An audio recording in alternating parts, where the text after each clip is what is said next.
Dumb Husky and his white cat Shizun. Chapter 16. This venerable one is stunned. This really couldn't be blamed on the beast like Mo Ran. If anyone was put in an enclosed space, trapped with someone he'd slept with countless times, regardless of whether the sex meant anything, whether it was out of revenge or out of love, smelling the familiar scent on the other person, they also could never help the lurching feeling in their hearts. Besides, Mo Ran knew himself to be quite bastardly. She Mei was his white moonlight. He absolutely couldn't bear to touch him for fear of tainting him. But he could demean Chu Wanning and Chu Wanning only. All of his dark, bestial-like lust and bone-crushing rage could be vented on him unscrupulously. In his previous life, every time he saw Chu Wanning tilting his neck and moving his throat, he felt he was about to degenerate into a vicious beast that only knew how to drink blood. He wanted to bite the man's throat open, grind his teeth, suck out his blood and chew through his flesh and bones. Since he didn't care about Chu Wanning, he could defile him as much as he wanted. It seems as if his body had developed a habit. Every time he smelled the scent of Chu Wanning's body, his stomach would feel like it's on fire, his heart would itch and he would want push this person down to claim him relentlessly. There was a moment of silence in the coffin and Mo Ran's heart beat loud enough to be heard. He knows that Chu Wanning's face was very close. So close that he could feel him breath. If he bit him right now, Chu Wanning wouldn't be able to break free, but better to forget it. Mo Ran leaned back and pulled away from Chu Wanning. It wasn't really easy considering there wasn't really much room to move in the coffin. "I'm sorry, Shizun." Mo Ran snorted and pretended to be meek. "I didn't expect the coffin to shake." As soon as he spoke, the coffin slanted again. Mo Ran rolled into Chu Wanning's arms again. Chu Wanning grunted. Mo Ran retreated again, the coffin shook again, and this instance got repeated several more times. Unfucking believable. Mo Ran leaned back again. The golden boy and girl were probably walking on a slope. As the inside of the coffin wall was slippery, Mo Ran couldn't hold on any more, so he helplessly rolled on top of Chu Wanning. "Shizun," he bit his lip, feeling aggravated. Mo Ran originally looked kind of cute as a young man. If he deliberately hid his wolf tail and act like a puppy, he could be believable, so Chu Wanning couldn't say a word. As Mo Ran's body had rolled, he gave up the struggle altogether and told Chu Wanning, "I didn't mean to." "Chu Wanning." Mo Ran continued, "But the wound on my back still hurts so much." In the darkness, Chu Wanning seemed to sigh gently. The gongs and drums outside were a bit noisy, but Mo Ran wasn't sure whether he had really heard them. But the next moment, Mo Ran smelled a stronger scent of hatang flowers as Chu Wanning's hand wrapped behind his back, blocking the gap that he might have crashed into. However, it wasn't a hug. Chu Wanning's arms were empty as he deliberately avoided physical contact with Mo Ran. Only his clothes and Mo Ran were touching each other, but this posture was still somewhat intimate. "Be careful, don't hit it again." The voice was deep, like porcelain soaked in a stream, solemn and dignified. If he listened to it without hatred in mind, it was actually very nice. "All right." Afterwards, both of them grew quiet. At this point, Mo Ran was still a young teenager who hasn't reached his adult height, so when he leaned in Chu Wanning's arms, his forehead fit underneath Chu Wanning's chin. This feeling was both familiar and unfamiliar. What was familiar was the person lying next to him. What was unfamiliar was the position they were in.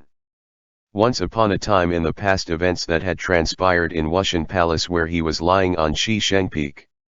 The first emperor of the cultivation world, who had become a lonely man, had held Chu Wanning in his arms for dear life in the long, breathless darkness. At that time, he was already taller and stronger than Chu Wanning. His arms were like iron bars of a cage, locking the little remaining warmth in his arms as if he was holding the last fire burning in the world. He bowed his head and kissed Chu Wanning's long black hair, and then greedily attached himself to him, burying deep into the neck of the other, biting and nibbling without pity. I hate you, Chu Wanning. I hate you so much. There was some hoarseness in his voice as he continued, but you're all I have left. A violent bang shattered Mo Ran's reminiscing. The sound of gongs and drums suddenly stopped as dead silence surrounded them. Shizun.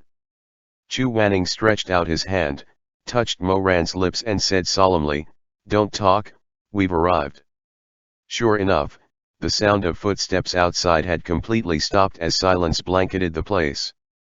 In Chu Wanning's fingertips, he lit a cluster of pale golden flames and swiped it across the wall of the coffin to make a narrow slit, just large enough for two people to see through. As they had thought, they were carried to the outskirts of Kaidi town. The earth temple dedicated to the master of ceremony deity was already full of coffins. The fragrance of the butterfly fragrance powder in the air became even denser, floating into the coffin through the wood. Mo Ran suddenly felt something was wrong. "Shizun, don't you think that the scent here, as well as the scent in the illusion, seems to be a bit different from the smell in young Master Chen's coffin?" "What do you mean?" Mo Ran was more sensitive to the smell. He said, "When we were on the North Mountain, the moment the coffin opened, the smell that floated out was very good. Considering it was the butterfly fragrance incense, there was nothing to make me dislike it. But since entering the illusion, I always felt that the smell was similar, but there were some subtle differences. I couldn't figure out exactly what was different then, but now I think I probably know." Chu Wanning looked at him sideways. "You don't like this smell?" Mo Ran looked through the gap, still staring outside, and then said, "Well, I didn't like the smell of incense since I was a child. The smell here, and in the illusion, isn't the 100 butterfly fragrance powder at all, but a special high-grade incense used by the people of Kaidi town to burn when worshipping the master of ceremony deity. Look there." Chu Wanning followed his line of sight and looked at the clay incense burner in front of the earth temple. Sure enough, there's 3 arm-thick vertical incense sticks that were burning, spreading a sweet scent in the wind. The people in Kaidi town were good at making all kinds of powders from various flowers, so all the fragrances that are used on the temples were made in their own town, and they don't buy any from other places. Since the flowers used are all planted in the outskirts of the town, the smell of the powder that turned out wasn't that much different even if they are made by an amateur." Chu Wanning pondered, could it be that the fragrance in the coffin of young Master Chen had nothing to do with the smell in the illusionary realm? Before he could ponder the details of this new discovery, a dazzling red light from the earth temple interrupted his thoughts. The two people hiding in the coffin looked together and saw that the temple was shining brightly, reflecting its surroundings. There was a row of iron shelves on the side of the temple with red lotus lanterns for making wishes.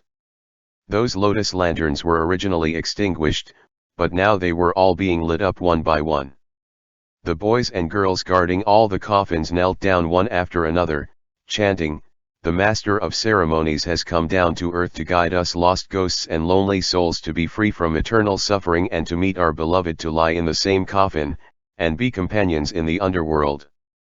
Through the sound of chanting, the Master of Ceremonies deity in the temple radiated golden shimmering light. Then, she lowered her eyelids, slowly moved the corners of her mouth, and leapt off the offering platform. Her movements were quite elegant and graceful, her appearance a million times more elegant. It's a pity that the body was made of mud and she was too heavy. It was too heavy that when after it leapt, it landed with a loud bang and smashed a big hole on the temple ground. Mo Ran, Ft. Chu Wanning. The Master of Ceremonies deity also seemed dissatisfied with her landing. She stared at the big pit on the ground for a while before walking out of it and straightening her clothes. She looked like a woman wearing heavy makeup, dressed in red and green and looking quite cheerful. In the dark night, it turned its neck and came to the 100 people buried in coffins. The night breeze was full of the stench of corpses. She seemed to be in a good mood. She slowly opened her arms and let out a few giggles. "If you believe in me and make offerings to me, you will be able to have a good fortune and complete the lifelong wish that you weren't able to complete when you are alive." The tender voice drifted in the night, and the ghosts kowtowed in excitement. "Bless us, Master of Ceremonies. Please let the Master of Ceremonies bless this marriage." The pleadings were coming from all around her, and the Master of Ceremonies seemed to be enjoying herself. She slowly moved among the rows of coffins, and her long nails scraped against the bright red vermilion lacquered coffin boards, making a sharp and ear-piercing sound. Moran was curious. "Shizun, I remember you said that demons, deities, ghosts, gods, humans, and the devil belong to the 6 realms, but this deity doesn't seem to like the heavens. How come she's with these ghosts in the mortal realm instead?" "Because it deals with ghost marriages, and her main power source is the offerings of the ghosts," Chu Wanning said. "The ghosts can greatly increase her powers, otherwise she wouldn't be able to cultivate her immortal body in only 100 years. With such benefits, she's happy to stay with her friends in the mortal realm." The Master of Ceremonies deity walked around the group of coffins and returned to the front. The empty and tender voice rang again, "Open a coffin and I'll bless the marriage." Starting from the left. Following its order, the first coffin on the left slowly opened, and the golden boy and girl were greeted by the 2 corpses inside staggeringly crawled out, and the gorgeous flaming red dress made the face of the dead look pale and lifeless. The married couple slowly approached the Master of Ceremonies deity and knelt down. The Master of Ceremonies deity put her hand between them and said, "In the name of the Master of Ceremonies, I grant you this marriage after death. From now on, you will be husband and wife, a couple together in ecstasy." Moran rolled his eyes and muttered, "If you can't write a poem, don't do it. Marriage vows should be solemn, so why does it sound so lewd?" Chu Wanning said coldly, "You have a dirty mind." Moran shut up. But it didn't take long for the Master of Ceremonies deity to personally prove that it wasn't Moran who was dirty-minded, but the deity in charge of the marriage who was the lewd one. He saw that the married corpses seemed to have swallowed some kind of aphrodisiac.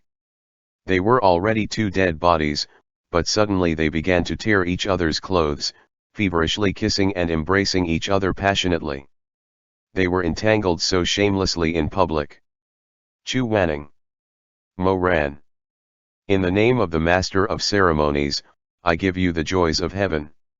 Yin and Yang can intermingle in life and in death. The cry of the Master of Ceremonies deity became more high-pitched and much louder. The movements of the 2 corpses became more and more exaggerated. After removing the clothes, the male corpse was actually full of passion, full of energy, as if no different from a living person. Moran was stunned. Is this, fucking, okay? End chapter. Dumb Husky and his white cat Shizun. Chapter 17. This venerable one's Shizun got injured. This venerable one really? What kind of deity is this Master of Ceremony really? They also deal with aphrodisiacs? Aphrodisiacs should be concoctions that sluggish living people takes to make them vigorous and amorous, but this deity is actually good. She could get even the corpses hot and bothered with just a wave of her hand. What a wonderful hand of rejuvenation. He was watching with great interest when suddenly Chu Wanning stretched out his hand and covered Moran's ears. Moran, huh? Chu Wanning looked extremely cold as he said, "Don't watch such a ridiculous and obscene scene." "Then shouldn't you be covering my eyes? Why are you plugging my ears?" With an expressionless face, Chu Wanning answered, "Don't look and don't listen. Close your eyes." Moran, PFF. Shizun, you are really. Seeing that Chu Wanning was trying to ignore his own red face, Moran thought, if you want to close your eyes, then go ahead and do so. Moran couldn't help but be a little tickled at the situation. Chu Wanning is a person made of ice and snow who has never even seen an erotic picture. Now he was actually witnessing such intimate act up close. He probably wanted to choke to death. The dead couple continued to entangle together, and as they enthusiastically get on with the act, raspy moans actually came out from their dead throats that shouldn't be able to let out sound anymore. Chu Wanning was obviously disgusted. He harshly turned away, not wanting to look again. Mo Ran noticed this with great joy. He tried to get a rise out of the other man. He smirked and knocked against his chin. Chu Wanning quickly avoided him as if he were being stabbed. "What are you doing?" "Nothing, Shizun," Mo Ran said sweetly and sneakily in a mocking tone, looking up and down towards his Shizun in a teasing way as if he was making a joke. How old is this person that he still blush when he see this kind of thing? Oh no, it's not a blush but a mixture of blue and red, it's quite funny. Shizun, didn't you tell us that we must see and learn what the enemy is capable of doing? You should also see the ability of this master of ceremonies deity. What is there to see? I don't want to see these things. Mo Ran sighed, "Why do you have such thin skin?" Chu Wanning replied angrily, "It's improper and nasty. It really hurts my eyes. Then I have to do the looking myself." Mo Ran said, and he lay there nonchalantly. He looked outside again and ran a commentary of "Ah, wow, awesome, ouch" and so on. It was making Chu Wanning violently angry that he could break the coffin board. He whispered angrily, "Just look, what are you narrating for?" Mo Ran said innocently, "I thought you wanted to hear it." Chu Wanning finally couldn't hold back anymore. He strangled Mo Ran's neck, gritting his teeth as he said, "If you make another noise, I'll throw you out and feed you to the corpses." Enough teasing. He couldn't push Chu Wanning too far. When he got anxious, Tianwen would quickly be summoned, so Mo Ran lay there obediently, staring outside, without saying another word. As the ghost couple reached their climax, the male corpse let out a low growl, spasming and twitching on top of the female corpse. Suddenly a cloud of blue smoke burst out of them. The master of ceremonies deity opened her mouth and greedily inhaled the blue smoke until the last wisp of it was in her stomach. This time, she wiped the corners of her mouth gluttonously, and her eyes shone brightly. It seems that these were the benefits that the married couple could give to it, which would increase its cultivation. Ha ha, ha ha ha. When the master of ceremonies deity tasted the sweetness, it became even more radiant. When she spoke again, the misty and empty voice became clear, shouting and roaring. The sharp voice seemed to pierce through the long night. "Rise. Get up. All of you. No need to wait your individual turn. I kindly grant you ecstasy. Come and offer me your faith. Get up. Get up. Everyone rise." Mo Ran's heart skipped a beat. It's over. What is it going to do? The surrounding hundreds of coffins all began to tremble, verifying what Mo Ran was thinking. The master of ceremonies deity is going to summon all the corpses in the coffins to embrace so that it can absorb all their benefits at once. Not finding things to be funny anymore, Mo Ran yanked at Chu Wanning. "Shizun, now what? Quick! Get out! Shi Mei is still trapped with the Chen's family daughter-in-law." Mo Ran was going mad. "Let's go save him." Chu Wanning took a look outside. He didn't expect the master of ceremonies deity would have such a powerful hunger, not wanting to absorb from the pairs individually, but actually wanting to take a huge bite. The trembling of the coffin next to them became more and more intense. It wasn't a stretch to think that all the pairs of the ghost marriages were inspired to start acting up in the coffins. This thought made Chu Wanning choke, his face growing even more distorted. At this moment, the master of ceremonies deity, who was standing in the same place and laughing all the while, suddenly felt something. She abruptly turned her head. A pair of black eyes without focus stared straight past the others and landed on the coffin where Mo Ran and Chu Wanning were. It could feel, despite its low intelligence, that the coffin does not have the erotic scent it was familiar with. There was no offering of faith. There was no. It's living people. Suddenly it arched up, screaming and scrambling. The master of ceremonies deity's robe flapped up, a pair of blood-red claws stabbing through the coffin wood, piercing the thick coffin, straight into the coffin body. Its attack was too sudden and Moran was too late to react. Moreover, the space in the coffin was very small, and it was impossible to move much. Seeing the deity's head through the holes made by the *9 white bone claws, its body suddenly fell. Chu Wanning had already swiftly guarded Moran in his arms, using his own body to cover his, and the 5-pointed claws of the Master of Ceremonies deity suddenly pierced into Chu Wanning's shoulder. Deep enough to reach a bone. Note, 9 white bone claw, is a skill that allow you to stab holes in things with your fingers. Chu Wanning stifled a grunt but he endured it without shouting out. The other uninjured hand was still burning with the sound-dampening spell, and he placed it on Moran's lips, blocking the sound that Moran would have made. The claws of the Master of Ceremonies deity dug into the flesh and blood of Chu Wanning. It had a mud-like brain and it could only judge what was dead or alive by sound. Chu Wanning actually managed not to say a word in this situation, the blood flowing down his shoulder. Moran was held down so he couldn't see how serious his injuries were, but he could clearly feel Chu Wanning trembling slightly. Living people, or dead people? It was impossible for a living person to have not made a sound with that. The Master of Ceremonies deity couldn't tell for a moment. The sharp claws shifted around in the flesh of Chu Wanning's shoulder, viciously tearing and scratching. Chu Wanning trembled with pain. He twitched, cold sweat drenching his clothes.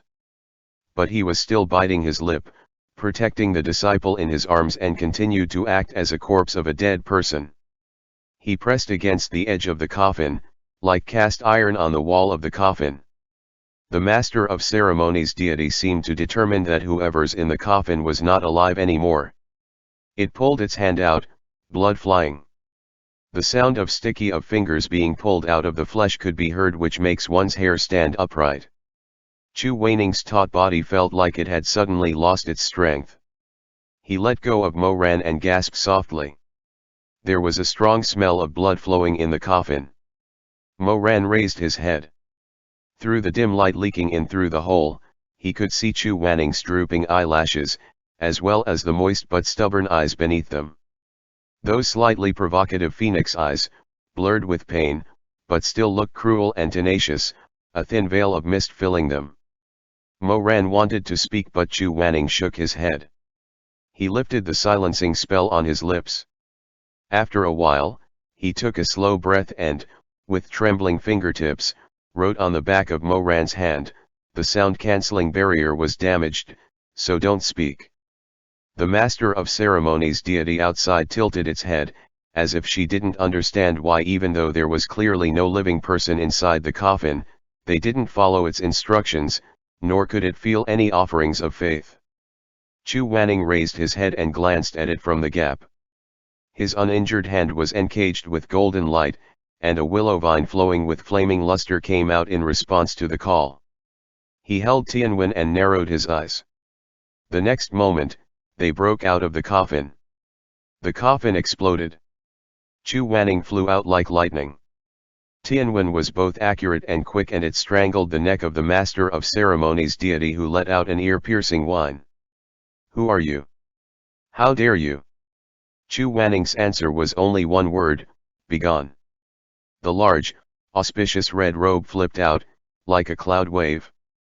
He had been holding back just to land the right blow, so he immediately struck with one hand and Tianwen went for the neck. It decapitated the Master of Ceremonies deity. A thick red mist along with a strange fragrance sprayed out from its broken neck. Chu Wanning quickly backed away, avoiding the fog, and sternly said, "Moran. 1,000 killing cuts." Moran had already been waiting on standby. When he heard the order, he clutched the dark sword box in his sleeves, filled it with spiritual power, and blasted it towards the mutilated body who was reaching for its head. The clay body split open, revealing a flowing red light inside the translucent body. Chu Wanning raised Tianwen again and tied up the spirit body of the Master of Ceremonies deity. A scream came from the body of the headless deity, "They are live people! They are live people! Rise! Get up! Kill them! Kill them!" The golden boy and girl, who had no facial features, suddenly developed a pair of blood-red eyes which lighted up and with countless squeals and screams, rushed towards Mo Ran and Chu Wanning. The coffins lying on the ground also shattered and the dead corpses lying inside rose and surged toward the two of them. Mo Ran's gaze weaved through the crowd, looking for Shimei. Chu Wanning barked, "What are you staring at those corpses for? Don't get distracted." The two of them and the master of ceremonies deity had already flown on top of a coffin, the slow-moving corpses slowly gathering around them. Mo Ran raised his hands to light an exorcism talisman. He cast it in all directions, sending an explosion through the crowd. But there were too many ghosts, another wave of them was not far behind. Mo Ran was flabbergasted, this many people died in Kaidi town? How many married couples are there? Chu Wanning said angrily, "Look at the cultivation level of the master of ceremonies deity. There are so many men and women who didn't die naturally. In all likelihood, it probably compels those who aren't married to commit suicide. Hit over here." Mo Ran waved another exorcism talisman towards the place Chu Wanning signaled, exploding a piece of white bone and dead flesh. Why isn't the master of ceremonies deity dead yet? Ordinary weapons can't hurt it? What about Tianwen? Chu Wanning was furious, "Can't you see that it wants me to use Tianwen? This master of ceremonies deity moves extremely fast. If I let go of it, and don't get another grip on it, I'm afraid it will have already escaped." Those corpses piled up more and more. Mo Ran, while fighting, was paying attention to whether Shimei was in the crowd, so as not to accidentally hurt him. A golden boy rushed over and violently bit his leg. He cursed inwardly, and he threw an exorcism talisman directly on the golden boy's face. He kicked it into the crowd of corpses and he exploded with a bang. Chu Wanning said, "Have you seen Shimei and Madame Chen?" After frantically searching, Mo Ran suddenly saw two swaying figures in the distance and said joyfully, "I see them. Get over there and pull the two of them away. Get away from here." "All right." Mo Ran answered, and then he was taken aback. "What are you going to do?" Chu Wanning said angrily, "I can't raise my other arm, so I can't summon another weapon. I can only use Tianwen. As soon as I release the master of ceremonies deity, I'll destroy this entire place. If you don't want to die, get out as soon as possible." End chapter. Dumb Husky and his white cat Shizun. Chapter 18. This venerable one once begged you. Tianwen has a deadly killing technique. It was simply called wind. However, once activated, no piece of armor could withstand it, and a good amount of distance of the surrounding area would become collateral damage as well. Mo Ran was naturally acquainted with the power of wind. He also knew Chu Wanning's strength, so there was no need to worry. He glanced at the pale man whose robe was dyed red with blood. He threw away the rest of his talismans to buy Chu Wanning some time, then flew away to the edge of the fight. He grabbed Shimei with one hand, Madame Chen with the other, and took the two unconscious people to hide away at a far distance.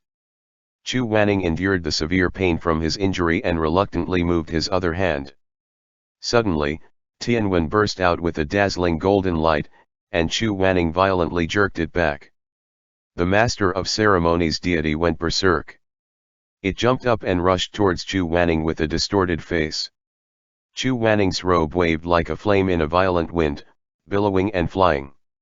His eyebrows were furrowed, half of his shoulders soaked in blood. He quickly raised his hand and Tianwen's golden light became more and more intense, then Chu Wanning sent it into a flying spin. The willow vine stretched for several tens of feet and whirled into a golden spiral. Like a whirlpool, it engulfed the surrounding ghosts, dead bodies, golden children, and the roaring and twisting master of ceremonies deity into the center of wind. The fierce afterimage that was created by Tianwen was then shattered in an instant. Wind smashed and destroyed. Not even the surrounding grass and trees were spared as they were uprooted from the ground. The huge storm centered around Chu Wanning let out a dazzling golden light. The sky grew dark, covered by flying sand and rocks. Whether it was a coffin or the dead, they were like grass fluttering in the wind. Everything was sucked in and was cut up by the rapidly spinning Tianwen into tens of thousand pieces of debris. When it subsides, there was even no grass around Chu Wanning, making it look like a desolate and empty wasteland. He was standing alone in his bright, auspicious clothes that resembled a blooming red lotus and a haitang blossom amidst the ground that was covered in crushed white bones, and the sharp hissing of Tianwen's golden light. From this point of view, Chu Wanning was indeed being polite by not taking many disciples. Based on his performance today, if he wanted to, even if every disciple on life-death peak were defeated, it wasn't impossible for him to keep fighting by himself. As the golden light faded away, Tianwen turned into flickering dots like stars, blending into Chu Wanning's palm. He breathed a deep sigh and frowned. Enduring the sharp pain in his shoulder, he slowly walked towards his disciples in the distance. When he came over to them, Chu Wanning pushed through and asked, "How's Shimei?" Mo Ran looked down at the unconscious beauty in his arms. He still wasn't awake, his breathing was weak, and his cheeks felt cold to the touch. This scene was too familiar, it was a nightmare that Mo Ran couldn't get rid of. At that time too, as Shimei was lying in his arms like this as he slowly and gradually stops breathing. Chu Wanning placed his hands on Madame Chen's and Shimei's necks. He mumbled out, "Huh? How could they be poisoned this much?" Mo Ran's head snapped up, "Poisoned? Didn't you say they were all right? Didn't you say that they were just under a spell?" Chu Wanning frowned. The master of ceremonies deity relied on the fragrance powder to compel them. That was a kind of poison. I thought it was only superficial, but I didn't expect the poison to be this severe. Let's go back to the Chen's residence first. Chu Wanning said, "It's not difficult to expel the poison. It's fine as long as they don't die." His voice was cold and unwavering. Although Chu Wanning normally spoke like this, at a time like this, it really made people feel like he was uncaring, indifferent. Mo Ran was thought back to that year of heavy snow. He was kneeling in the snow and in his arms was Shimei whose life was slipping away. With tears on his face, he hoarsely begged Chu Wanning to turn his head, look at his disciple, and pleaded for him to do something to save his disciple's life. But what did Chu Wanning say back then? It was also in such a light and calm tone of voice. Just like that, rejecting Mo Ran the one time he knelt down and begged him. In that heavy snowfall, the person in his arms gradually became as cold as the snow falling on his shoulders and eyelashes. That day, Chu Wanning killed 2 disciples with his own hands. One was Shi Mingjing, who he could have saved but didn't. One was Mo Weiyu, kneeling in the snow mourning the death of his heart. Suddenly a brutal and vicious panic arose in his heart brought by rage and resentment. There was a moment when he suddenly wanted to rise up and strangle Chu Wanning. Wanted to shed his kind and pleasant disguise, revealing the hideousness of a malevolent devil that he was in the previous life, and viciously tore into Chu Wanning, to interrogate him and demand his life. He took the lives of his 2 helpless disciples at that time. But when his eyes flicked up, they suddenly fell on Chu Wanning's blood-covered shoulder. The beast's anger was suddenly cut off. He didn't say another word, just stared at Chu Wanning's face with poorly masked hate in his eyes. Chu Wanning didn't notice. After a while, he lowered his head again and stared at Shimei's haggard face. His mind gradually went blank. If something were to happen to Shimei this time, then... Cough, cough, cough. The person in his arms abruptly coughed. Mo Ran was stunned and his heart trembled. Shimei slowly opened his eyes, and his voice was extremely hoarse and weak. Ran. Yes. It's me. In his relief, the haze disappeared. Mo Ran's eyes widened. The palms of his hands were pressed against Shimei's cool cheeks, and his shining eyes trembled. Shimei, how do you feel? Does anything hurt? Shimei smiled lightly, his eyebrows still. He turned his head, and looked around. How are we here? How did I faint? Ah! Shizun, cough, cough, this disciple is incompetent, this disciple. Don't talk, Chu Wanning said. He gave Shi Mei a pill. Since you're awake, take this poison dispersing pill. Don't swallow it right away. Shi Mei took the medicine, then was suddenly taken aback, his colorless face appearing even more transparent. Shizun, how did you get hurt? You're covered in blood. Chu Wanning still had that faint, calm, irritating voice. It's nothing. He got up and glanced at Mo Ran. You, find a way to bring both of them back to the Chen's residence. When Shi Mei woke up, the gloom in Mo Ran's heart was suddenly suppressed and he nodded quickly. All right. I'll go first. I have something to ask the Chen family. Chu Wanning said and turned to leave. Facing the vast darkness of the night, the fields covered in decay, he finally couldn't help the twitch in his eyebrow, revealing a painful expression. His entire shoulder was pierced by 5 long nails, the tendons and veins were torn apart.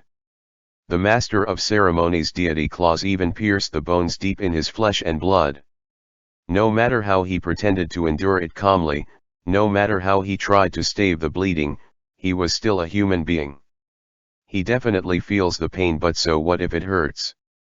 He walked forward 1 foot after another, the hem of the wedding dress flying around. For so many years, people respected and feared him, but no one has dared to stand by his side. No one cares about him. He has long been used to it. Yuheng of the night sky, the Baidu immortal. No one liked him. No one cared whether he was sick or suffering, whether he lived or died. He seemed to be born without the need for the support of others, no need to rely on anyone, no need for company. So, there was no need to shout out in pain, and crying was even more unnecessary. Just go and bandage the wounds, cut off all the festering flesh around the tear and apply ointment on it. It didn't matter if no one cared about him. Anyway, that's how he came to be alone. He survived all these years. He can take care of himself. When he arrived at the Chen residence, before he could even enter the courtyard, he heard an ear-piercing scream. Chu Wanning didn't care about aggravating his wound and immediately rushed in. Old Madame Chen with disheveled hair and closed eyes was chasing her son and husband all over the house. Only the young daughter of the Chen family was being spared as she stood on the side shaking in panic. Seeing Chu Wanning coming in, Chen Yuanwei and his son rushed towards him as they yelled, "Esteemed cultivator! Esteemed cultivator, help!" Chu Wanning let them hide behind his back. He glanced at Madame Chen's closed eyes, and said angrily, "Didn't I tell you to watch her and keep her from falling asleep? It can't be helped. My wife is unwell. She usually goes to bed early. After you left, she was still holding out at first, then she fell asleep, and then she started to go crazy. She started screaming, yelling." Chen Yuanwei shivered behind Chu Wanning. He didn't even notice that Chu Wanning was wearing a wedding dress, nor did he notice the hideous wound on Chu Wanning's shoulder. Chu Wanning frowned and said, "What was she yelling about?" Before Chen Yuanwei can speak, the mad woman rushed over with her teeth bared, screaming mournfully. However, her voice actually that of a young woman. "Spineless liar! Pathetic cheaters! I want you to pay with your lives. I want you all to die. Chu Wanning, the power of this malevolent spirit is low." He turned to Chen Yuanwei and sternly asked, "Does this voice sound familiar?" Mr. Chen's mouth was trembling. He rolled his eyes and swallowed nervously. "I don't know, I don't recognize it, I don't know. Please help. Please help." Just then, Madame Chen rushed over. Chu Wanning raised his uninjured arm, pointing at the sky above Madame Chen, and a lightning bolt slammed down, trapping Madame Chen within a barrier. Chu Wanning turned his head with an icy gaze. "You really don't know?" Mr. Chen repeated, "I really don't know. I really don't know." Chu Wanning didn't say anything else. He whipped out Tianwen and bound old Madame Chen in the barrier. He should have bind up the rest of the family. It would have been easier to gauge the situation that way. However, Chu Wanning has his own rules of conduct. It wasn't easy using Tianwen to interrogate normal individuals. So, he abandoned the soft approach and instead questioned the ghost in Madame Chen's body. Interrogating ghost wasn't the same as interrogating human. When Tianwen interrogated human, they couldn't fight it and would speak honestly. When Tianwen interrogated ghost, it would form a boundary where only Chu Wanning and the ghost would exist. The ghost would regain their original appearance in the boundary and pass on their message to Chu Wanning. A flame ignited on Tianwen. It snaked along the vine, burning from his end straight to old Madame Chen. The old lady let out a scream, and suddenly began to twitch. The original scarlet flame on the willow vine instantly turned into a blue ghost fire and burned back to Chu Wanning's end. Chu Wanning closed his eyes. The fire burned up the willow vine onto his palm, but the ghost fire couldn't hurt him. It just burned all the way along his arm, down his chest, and then went out. The Chen family looked at the scene in horror. They didn't know what Chu Wanning was doing. Chu Wanning's eyelashes trembled lightly, his eyes still closed, but a white light gradually appeared in front of his eyes. Immediately afterwards, he saw a small, white, jade-like footstep out of the light, and a girl about 17 or 18 years old appeared in his field of vision. End chapter.